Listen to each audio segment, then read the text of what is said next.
The air in our living room felt heavy, thick with the kind of silence that screams louder than words ever could. I stood by the window, staring at the rain-slicked street outside, my reflection a ghost in the glass. My hands trembled, clutching the phone that had just shattered 10 years of marriage into 1,000 jagged pieces. A single text message, glowing in the dark of our shared life, had undone everything. Meet me tonight. Same place. Don't tell him. It wasn't meant for me, but there it was staring up from my wife's phone, sent to a number I didn't recognize. Lydia and I had built something real. Or so I thought. We met in college, two kids too stubborn to admit we were scared of the future. She'd laugh at my terrible cooking, and I'd tease her for leaving books open-faced on every surface. We'd survived late-night arguments, job losses, and the quiet ache of a miscarriage that left us clinging to each other in the dark. But this was a knife in the ribs, twisting with every breath. I didn't confront her right away. Maybe it was cowardice, or maybe I needed to understand the depth of the lie before I could face her. The text had come in while she was in the shower, her phone buzzing on the kitchen counter. I'd picked it up, thinking it was mine.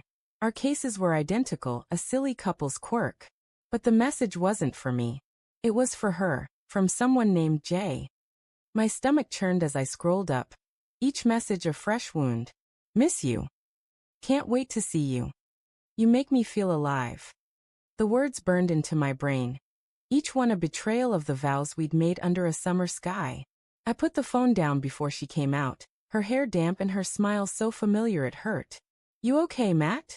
She asked, tilting her head the way she always did when she sensed something off. I nodded, my throat too tight to speak. How could she stand there, wrapped in a towel, acting like the world hadn't just cracked open? I wanted to scream, to demand answers, but instead I said, just tired. Long day. She kissed my cheek, and I flinched, hating how her touch still warmed me. That night, I barely slept. My mind raced, piecing together clues I'd ignored. The late nights at work, the sudden gym obsession, the way she'd started locking her phone. I'd chalked it up to stress, to her new promotion, to anything but this. By morning, I was a wreck, my eyes bloodshot and my heart a raw, pulsing wound. I needed proof, something concrete to hold on to before I confronted her. So I did something I never thought I'd do. I followed her. Lydia left for work at 7:30, her routine as predictable as the sunrise. I called in sick, my voice hollow as I lied to my boss. I trailed her car, keeping my distance, my hands sweaty on the steering wheel. She didn't go to her office. Instead, she pulled into a coffee shop parking lot, one we used to visit together. I parked across the street, my pulse hammering as I watched her step out, her red coat a splash of color against the gray morning. She looked nervous, glancing around before heading inside. I waited, my breath fogging the windshield. 10 minutes later, a man walked in, tall, broad-shouldered, with dark hair and a confident stride.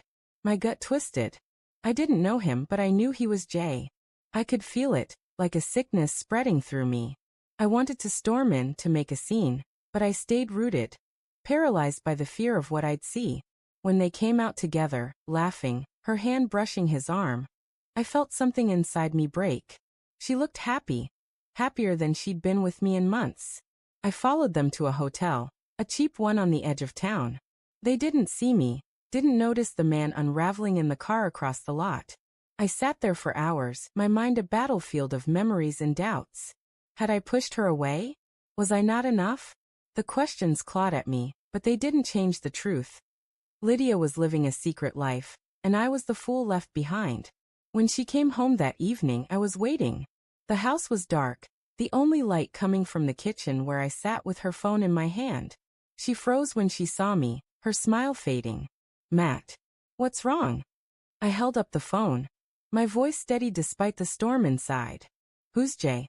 Her face went pale, her eyes wide with panic. What are you talking about? Don't, I said, my voice cracking. Don't lie to me, Lydia. I saw the texts. I followed you today. I saw you with him.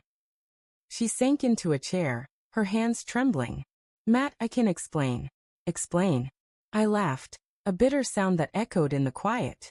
Explain how you've been sneaking around, lying to my face? How you've been with someone else while I'm here, thinking we're building a life together. It's not what you think, she said, tears spilling down her cheeks. It's not an affair. Then what is it? I shouted, slamming the phone on the table. Because it sure as hell looks like you're cheating on me. She flinched, her voice barely a whisper.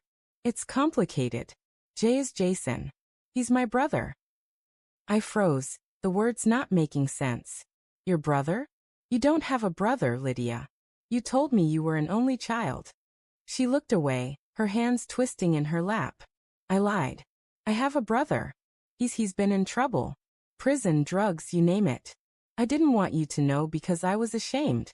I thought you'd look at me differently. I stared at her, trying to process it. So you've been sneaking around with your brother? Why the secret meetings? Why the texts? He got out last month, she said, her voice shaking. He's trying to get clean, but he's struggling. I've been helping him, paying for his hotel, meeting him to talk. I didn't want you to worry, or to think I was mixed up in his mess. Why didn't you just tell me? I asked, my anger giving way to exhaustion. We're supposed to be partners, Lydia. I would have helped you. I know, she whispered. I was scared. I thought if you knew about Jason, you'd see me as tainted. Like my family's mess would make you love me less. Her words hit me like a punch. I wanted to believe her.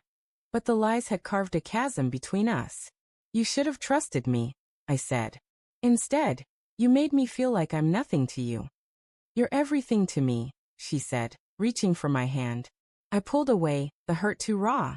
I need time, I said, standing. I can't look at you right now. I left her there, crying at the kitchen table, and drove to a motel.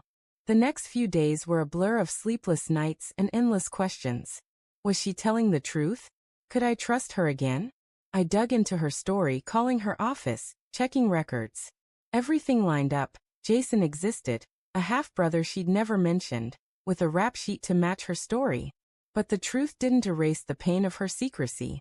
A week later, I went home. Lydia was waiting, her eyes red from crying. I'm so sorry, Matt, she said. I'll do anything to fix this.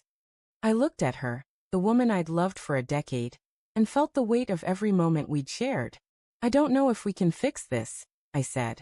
But I'm willing to try. What I did next left her speechless. I pulled out a letter I'd written, pages filled with every raw, aching thought I'd had since that text lit up her phone. I read it to her, my voice breaking as I described the betrayal, the love, the hope I still clung to. I want us to start over, I said. No secrets, no lies. But you have to meet me halfway. She nodded, tears streaming down her face. I will. I promise. We started therapy the next week, peeling back layers of hurt and mistrust. It wasn't easy. Some days I still saw that text in my mind, still felt the sting of her deception. But we really talked for the first time in years. She introduced me to Jason, a broken man trying to rebuild. And I saw the weight she'd carried alone. Our marriage isn't perfect. Trust is a fragile thing, slow to mend. But we're here, fighting for each other, one honest conversation at a time.